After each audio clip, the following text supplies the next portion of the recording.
에듀센터입니다. 인문계 고등학교에서의 고교학점제와 특성화 고등학교에서의 고교학점제가 조금 다르게 시작이 됩니다. 그리고 현재 특성화 고등학교의 고교학점제는 모든 특성화고에서 이뤄질 수 있도록 준비가 착착 되어지고 있는데요.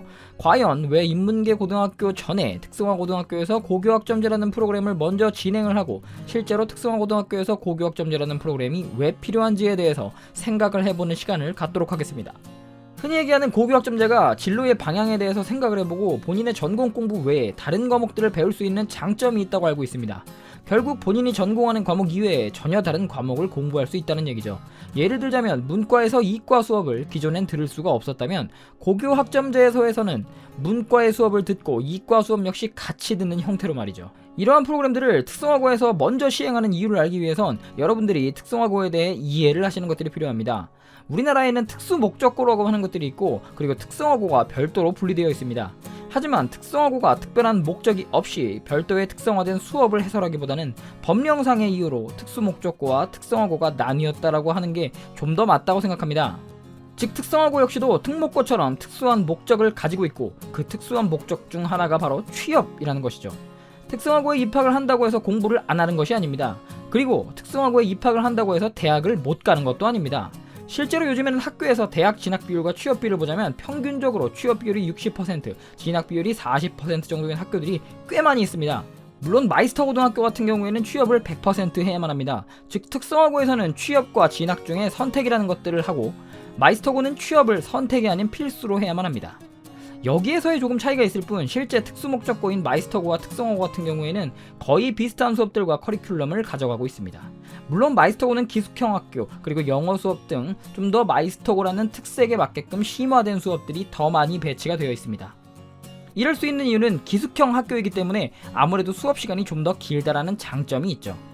본론으로 들어가서 특성화고등학교에서 고교학점제를 먼저 시행한 이유는 특성화고등학교에는 이미 각 과라는 게 나누어져 있습니다. 각 학교는 공업계, 상업계, 가사계 등으로 나누어져 있고 디테일하게 들어가면 공업계 고등학교 내에서도 전기과, 자동차과 등 여러 종류로 나뉘어 있습니다.